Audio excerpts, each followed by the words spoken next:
Well, talking about music, can I play you one of my favorite songs? Now, here's the deal. I'm a 7 on the Enneagram, so, like, everything's my favorite.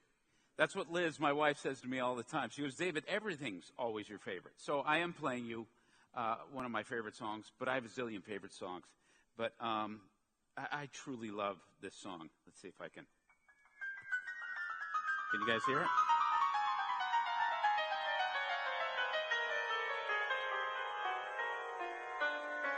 Oh, I love this song. You know it yet? Come on, you know it.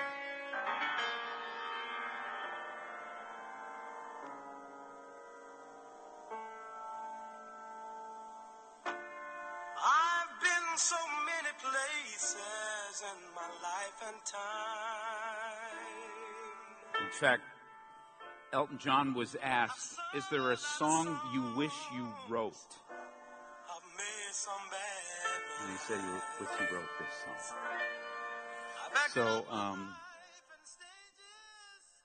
So it's been, quite a week, obviously, with the election. And then this week we lost Leonard Cohen. Great music, great. And then, of course, last night we lost a Nashville resident of this song, Leon Russell, who wrote this song, of course, sung by the great Donny Hathaway. Folks, I know it's been quite a week for us and our nation. And as a pastor, really, what I just want to say to this is,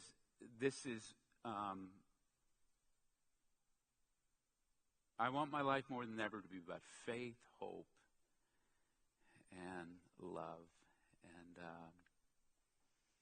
I'm glad I live in a nation that allows me to freely express that, examine that, encourage that. So I know there'll be a lot of voices out there on both sides, top, down, and you'll engage in those conversations, which you have every right to. But I'm glad this is a place where what we'll try to do for all of us is to continue to raise up a deeper faith in God, a greater hope for the world, and to spread gobs and gobs and gobs of love. Amen? Amen.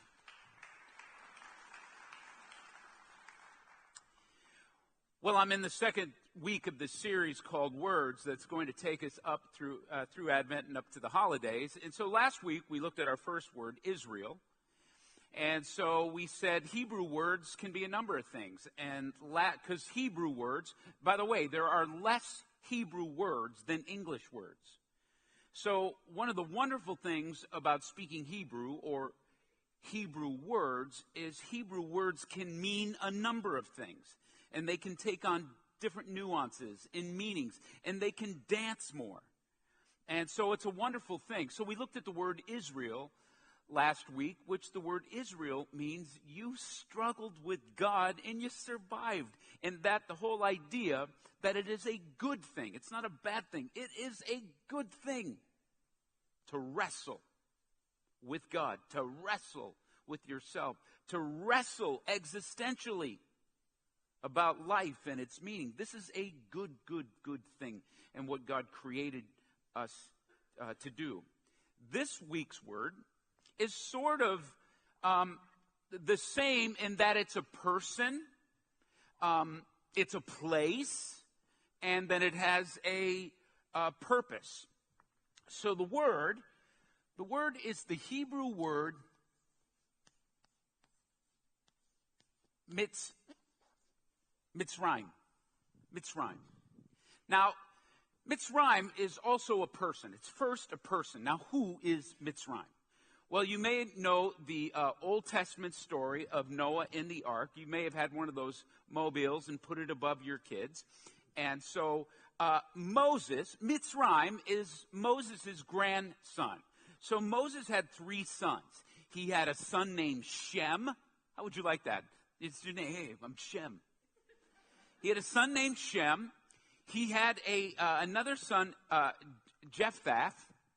And then he had another son named Ham. That's Shem, that's Jephthah. I'm Ham. Now Ham had some kids. He had one son, Cush. Tell me that's not a cool name. Hey, Cush. Then he had another son, Put. Just Put. P-U-T, Put. Then he had another son, Canaan, which we know that. Then he had another son, Nimrod. That was his kid's name, Nimrod. Okay, we're naming him Nimrod. Now, Nimrod, what it really means is skillful hunter. It was a cool name. Now, we know the name Nimrod. We use it in English as somebody who's imbecilic. And some say, okay, how did that come to be? And so I've read all kinds of things, like how did skillful hunter, Nimrod, I'm Nimrod, to, hey, I'm Nimrod. What does that switch?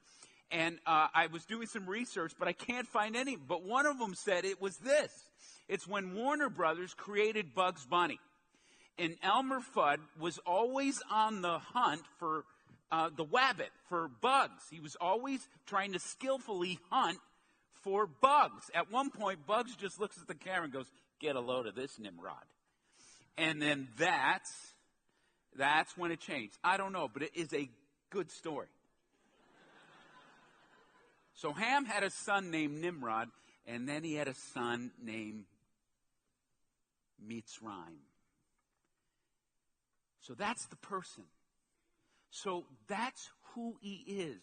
But what does this name Mizaim mean? I'm going to draw 3 shapes.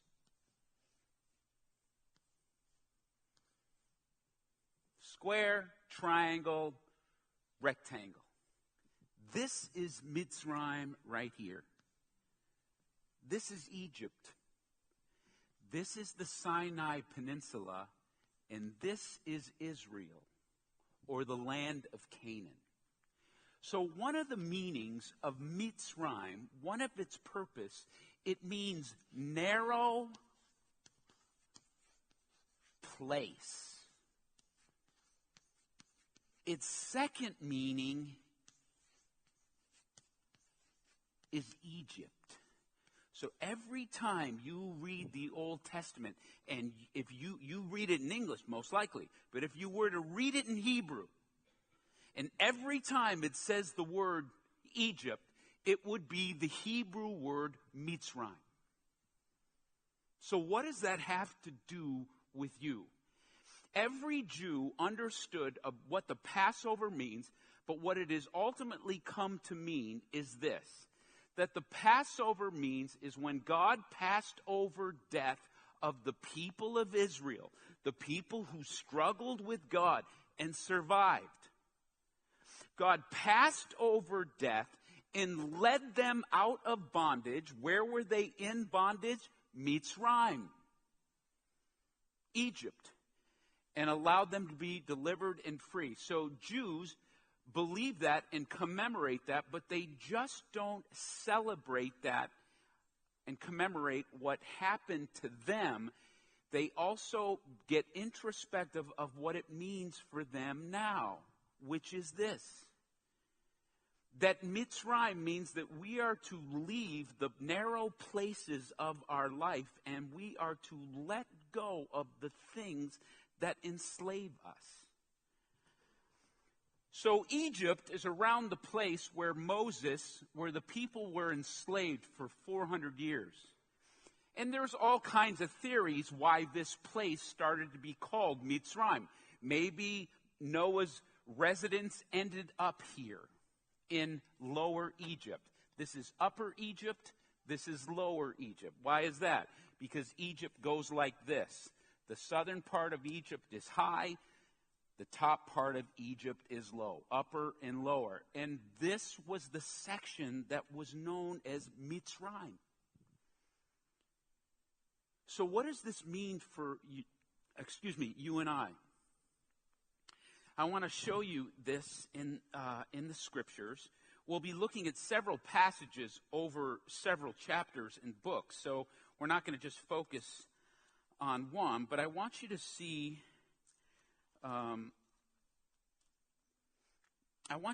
this in Exodus 15. Before you show it, wait, hold it there. Let me go back to the narrative. Sorry, I can hardly read it myself. Mitzrayim, Egypt, Sinai Peninsula, which was part of, certainly, and they would have called it the Sinai Desert, but it was part of the Egyptian Empire. It's still all Mitzrayim, trying to make their way to Canaan, the land of milk and honey. And so what happens is the Hebrew people have been enslaved for 400 years. And finally, Moses goes down. You've seen it. Charlton Heston goes down and says, "Let my people go." And Yul Brynner says, "No." And they fight. And they go through 10 little struggles, big struggles. And finally, Pharaoh goes, "Take your people and go." That was, scholars say, that's roughly 2 million people. That's not getting your office party to the restaurant. That's not like all the people of your hood. That is an entire nation, 2 million people. Then he goes, "Let's go. We are leaving Mitzrayim." And so they start making their way, and scholars say if you were to hoof it from Mitzrayim to Canaan, if you just were to go, "Let's go, and let's walk straight there," that would probably take a 2-month walk. It took them 40 years. So they leave Mitzrayim, they leave Egypt, and they're a month in, 30 days in. Now what have they seen? 400 years of slavery ended. They've seen 10 miracles happen to release them. They even get trapped by an army coming at them, the sea at their backside, a mountain range on either side. They're trapped. They even see the Red Sea open up and they walk right through it. They've seen a miracle. So a month in, do you think they're throwing a party? No, they are full on bickering and complaining. And this is what happens to us as people. You know how this works. It's like Disneyland.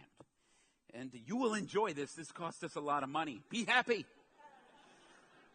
It's hot and I'm tired. Let's keep going. So look at this in Exodus 15. Then Moses led the people of Israel, the people who struggled with God and won and survived from the Red Sea, and they moved out into the desert of Shur. They traveled in this desert for 3 days without finding any water. When they came to the oasis of Marah, the water was too bitter to drink, so they called the place Marah, which means bitter. Okay, next slide. Then the people complained, and turned against Moses. "What are we going to drink?" they demanded. Okay? So they wander out into the desert. So the first meaning of this word is it means a narrow place. Perhaps scholars say it was because this region had these gulfs. And it was sliver and narrow. Now what this means for us is, by the way, Mitzrayim, narrow place, it also means bordered. It also means distressed. It also means kind of imprisoned in. And so the spiritual life should always be asking about, what is the Mitzrayim in my life? Where are the narrow places in my life that keep me walled off and bordered up? And so if the land in milk and honey, which is not perfect, if the land in Canaan is the place where God wants to get us to, that's a place of expanse. That's a place of horizon. And where God is always calling us is to move forward and to progress. But some of us stay in narrow places. Now, what's a narrow place? A narrow place for you might be a place of comfort. A narrow place may be you're so comfortable that you don't want to have to get out of your comfort zone. You don't want to leave that. A narrow place may be an unhealthy pattern that you've just continued to say yes to, and you're so afraid to move beyond it, but you stay there. It could be a narrow place in your finances, in your career, in your relationships, in your health. But either way, you are in Mitzrayim, and you're not meant to be there. You're meant to move beyond. Do you have narrow places in your life? I remember in 2010, I started to, before I even understand this specifically, I started to go, there are some places in my life that are keeping me walled off. They are thin and they are narrow, but I'm afraid to move outside them. I'm afraid of the unknown out there. But I knew when I just sat with myself, I go, they are keeping me walled off from where I know God wants me to go. And if I know that this is true in my life, and then the people I pastor and talk to personally, I know it's true for your life. But only you can do that reflective work. And see, there's always a desert involved in leaving Mitzrayim. See, we want to go just, how do I get from, the 3 cool pyramids? How can I jump on a plane and just fly right to the land of milk and honey? There's no direct flight there. How do you get there? You have to go through a desert. That's Israel. You'll have to struggle and figure it out. It will be part of it. But if you go, no struggling for me, no outside my comfort zone for me, no pursuing the unknown for me, then you will stay in Mitzrayim. You'll stay there. And you may end up like these folks, which is you look outward. This is wrong. This stinks. This is lousy. It's because of that. This ought to change. This has got to stop. Instead of, what about here? I've often said that a deep spirituality, wise spirituality, first looks here before it looks there. And whenever it looks there, it is first looking through yourself first. Now let me show you this. Look at this in Exodus 16, 1 and 3. And I'll kind of show this.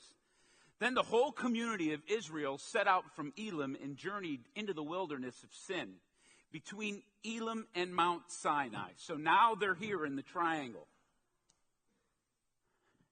Then they arrived there on the 15th day of the second month, 1 month after leaving. There too, the whole community, this is 2 million peeps. The whole community complained about, now they're complaining about, not to Moses and Aaron, they're complaining about. Like, who made these guys the leaders? Okay? If only the Lord had killed us back in Egypt, they had moaned. There we sat around pots filled with meat and ate all the bread we wanted. But now you have brought us into the wilderness to starve us to death. So what could happen is many times when you go, okay, I'll leave Mitzrayim. All right, I don't want to live in that narrow place. I'd like to get to a place of expanse. You don't catch that direct flight. You many times have to go through a desert. And then this is what can happen to us. We start going, it's this and that. No. God is with you in that desert.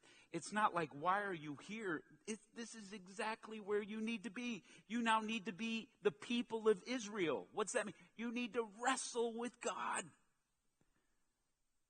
to move to a newer place. All right. So this is one of the meanings of Mitzrayim, but Mitzrayim also means Egypt. Now, what was Egypt to a Jew then, to an Israelite then?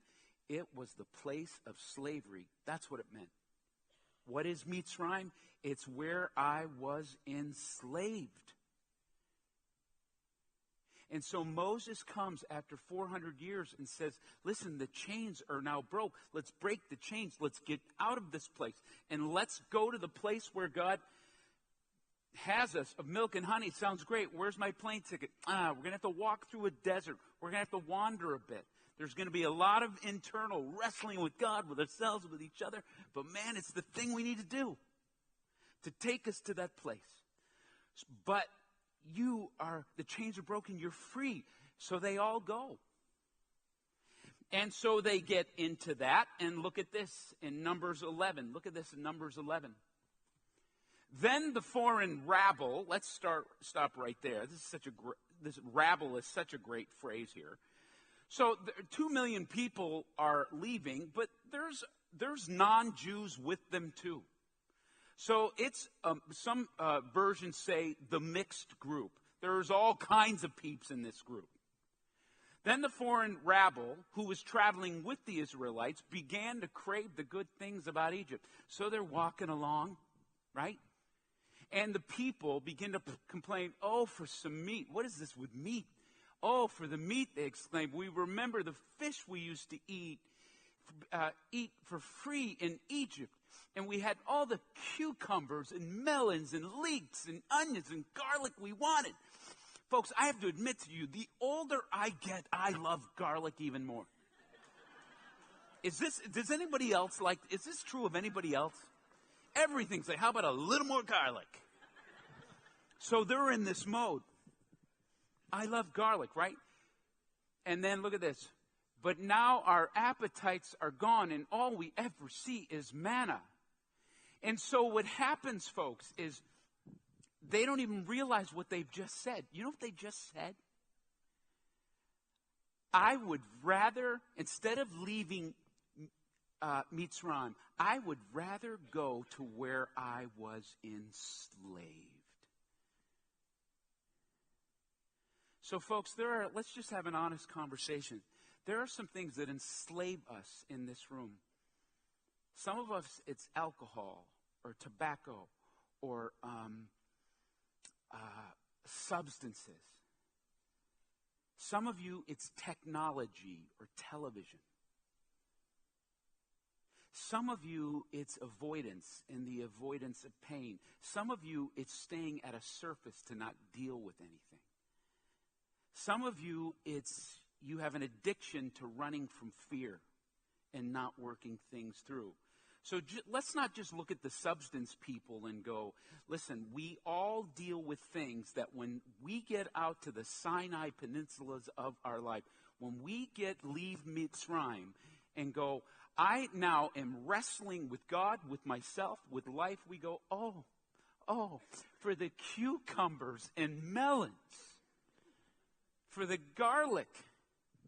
Remember when Daffy leads the Tasmanian devil back to the zoo? You know, Tasmanian devils to music. You don't remember that? And Daffy's voice runs out at the end. It's the best. I don't know. I'm into Warner Brothers today. I'm going to go home and watch a bunch of them.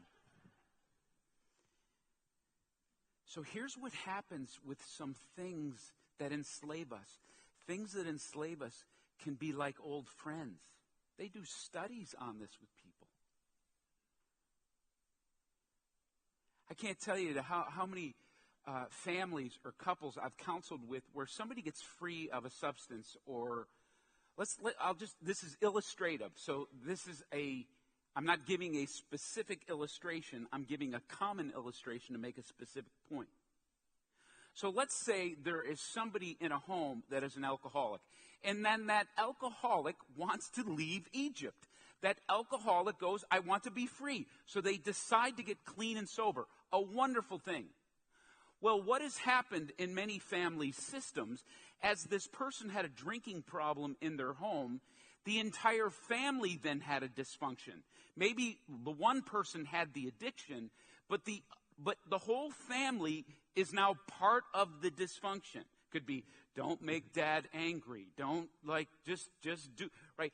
This whole system gets set up based on this dysfunction. Are you with me? Okay. Then this person decides to leave Mitzrayim. I'm getting out of Egypt. Chains broken. Well, what can happen? I've had families say to me, we don't know how to live anymore. So it's a good thing that the chain is broken, but they have lived in a certain system as dysfunctional and unhealthy as it was, that the newness being so unknown, they want to go back to Egypt. So cucumbers, free meat, what are you talking about? You were enslaved. You were beaten and killed. There's no cucumbers and melons anymore. Not there. And this is what can happen to us, is some of us will not give up the things that enslave us because we don't know what to do once the chains are broken. But what I want to say is, move away from that thinking. God is out here. God is moving you there. And so what Mizaim means is it's evaluating and asking questions are, where are the narrow places? But Mizaim, if this stool is a baggage, Mizaim is about, I'm letting go of that. I am not carrying this anymore. I will let go. And, well, what do I do out here? Oh, I know you'll wander a bit. You will be the person of Israel. You will wrestle with God. You will wrestle with yourself. You will wrestle with life. But this is where the chains are broken and freedom. So what do you need to let go of? Some of you need to say, I am enslaved to a substance. I am enslaved to technology. I am enslaved to avoidance and avoiding things and not dealing with things.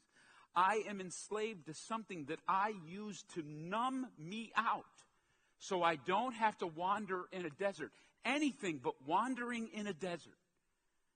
So you find your thing that you tell yourself is melons and cucumbers and garlic, and it's not. It's Mizaim. It's enslaving you. And it's time to leave and let go. Last thing. So how do you do this? Where do you go from here? I don't know why this was going to be I barely passed geometry, so I don't know why I'm drawing all these shapes this morning. This is you and me.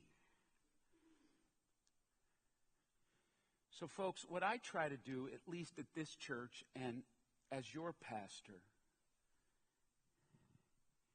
is I am calling us to search for and to pursue a higher and deeper spirituality. A higher and deeper spirituality. And so what I mean by that is this. Is that people who pursue a higher and dig deeper to a spirituality, the first thing they do to leave a narrow place, and the first thing they do to find out what to let go of that enslaves them, is to ask questions. See, something has happened in our American Christianity where we praise and prize certitude, certainty. No questions. I have a question. Well, here's the answer. So you shouldn't have any more questions anymore because questions are bad. Here's the answer. Now you just need to believe. And we tell people that faith is believing in something. And that's not what faith is. Faith is trusting in someone. And so what Jews understood and what the Seder and Passover becomes very important for them is it is important to ask questions. The only way you discover what are the narrow places in your life, what are the things that enslave me that I need to let go, is to be a person who asks God, ask yourself, and ask others deep questions, elevated questions about who? About you. This is how you get to it. But if spirituality is just facts, here's the dates, here's the language, here's the stories, here's the challenges, now you just need to go do it, and that we call faith, that is not faith. Faith is trusting in God and turning to Him for the deep questions. So questions are good. But what can happen is when you begin to ask questions, I'm asking you not to start here. Remember I said this is you and me? So this is what I see a lot going on this week. Everybody's mad at each other. I don't like this. I don't like that. So that could be political parties. You're married to someone or you're friends with someone. This is that. That is that. This is that. So you come home and this is what you deal with. I'm mad. I'm angry. You stay here. You stay up here. So you come home, have a conversation with your spouse. How was your day? How was your day? Or something with the kids. You go, well, I don't like this. I don't like that. And people start, they're not very deep or very elevated. They stay here. And they start combating. But when people can either go higher or dig deeper and say, you know what, I'm really afraid. You know what, I'm really uncertain. And it makes me, I feel like I'm in a desert. I feel like if I leave Mizaim, I feel like I will be all alone out in a desert. And I'm not sure you'll be there for me, or that's how I feel. That is a different way. That's digging deeper. Or I've held on to this thing that has numbed me so long. I have used this thing so long so I could stay in Mitzrayim and say this is the land of cucumbers and melons and garlic, right? I've used this so long, but I'm afraid if I set that down, I don't know what to do. Now you start having a different conversation. But if it's this political party's wrong, this political party's wrong, I don't like how you raise the kids. I don't like how you raise the kids. I don't like how you view the world. I don't like how you view the world. Then we stay up here and it's battle. But if you can look at this is your life. And then this is your spirituality. And instead of moving your spirituality to the left or right or certitude, you view it as higher or deeper.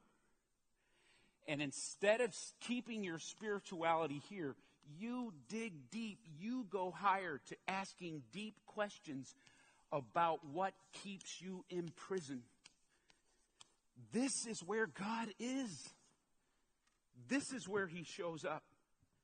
There are a lot of people who are leaving the faith. They know all the facts and figures. They know all the ways they need to be obedient and just follow. And they're still saying, I'm still leaving it. Why? Because their deep questions of life are in these deeper, higher places. And God says you need to leave Mitzrayim. You need to leave the narrow places of your spirituality. You need to leave even a spirituality that may enslave you to a deeper, deeper quest of God, because that's where he is. 2010, I hit this. And there was this thing in my life.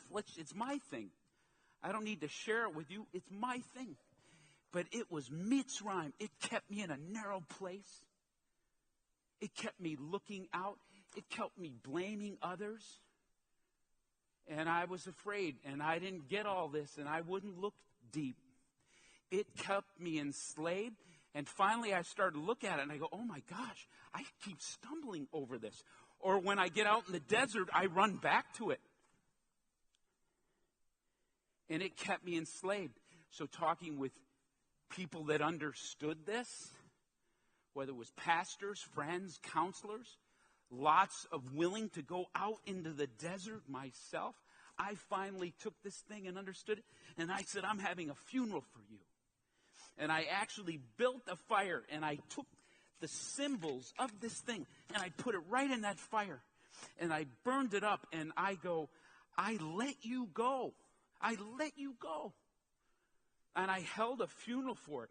And I got to be honest with you, there was some grief, because that thing had it enslaved me and been my enemy? Yes. But it also at times caressed me and comforted me. But it wasn't healthy for me. It was enslaving me and keeping me narrow. And so I held a funeral and I walked away. And then I got a month out, or I got into the deserts of life, and I started thinking, Oh, cucumbers and melons and garlic. Oh, cucumbers, melons, and garlic. And wanting to maybe I was better off. Maybe I ought to go back to Mizaim where there's meat and melons and fish. No, that's what enslaved me.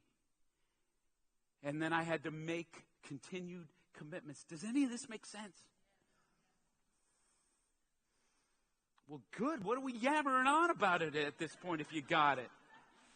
So let me end with this. Please don't leave this message here and go, boy, that was a good sermon. What'd you think of his tie? And where do you want to go get brunch? Do all that, but when you walk out here, go, spend this week thinking of this. Thinking, what is my Mizaim? What is keeping me narrow and limited? What is keeping me enslaved that I am carrying? What am I telling myself is cucumbers and melons that's killing me?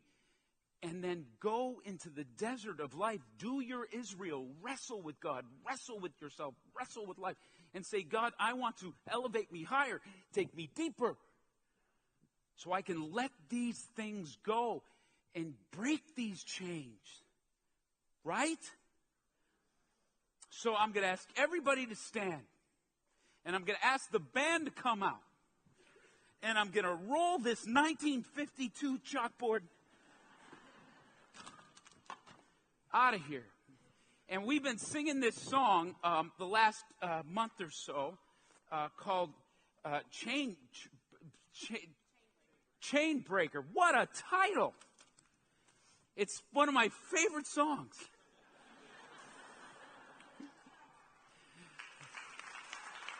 So let's sing it. Let's make this song an anthem of where the places that God is taking us, and trust in Him.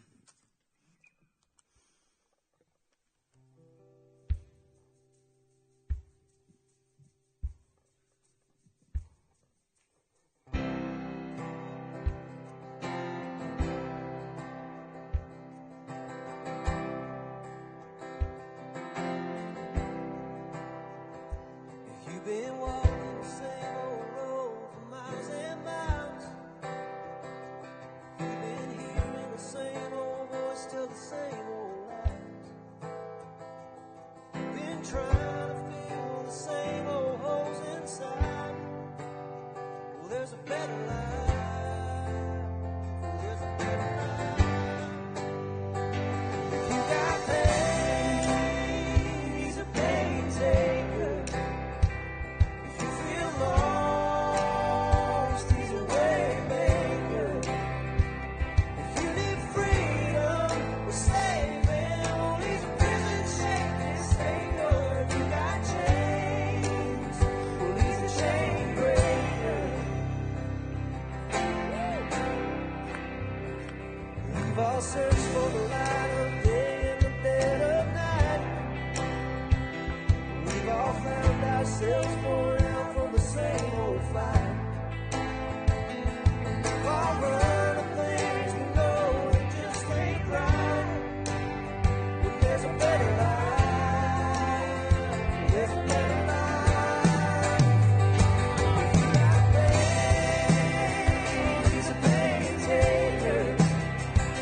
If you feel lost, He's a way maker. If you need freedom, we're saving. Well, He's a prison shaking savior. If you got chains, well, He's a chain breaker.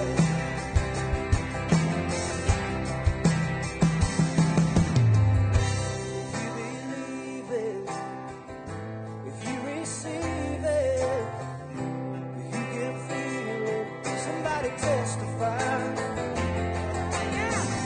If you believe it, if you receive it, if you can feel it, somebody testify, testify. If you believe it, if you receive it, if you can feel it, somebody testify. You got pain, He's a pain taker.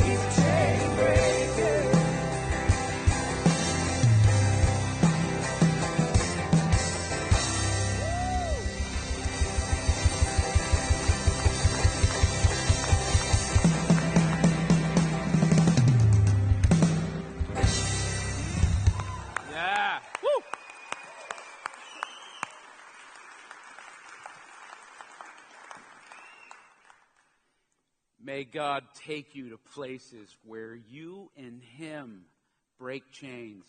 God bless you, everybody. See you next week.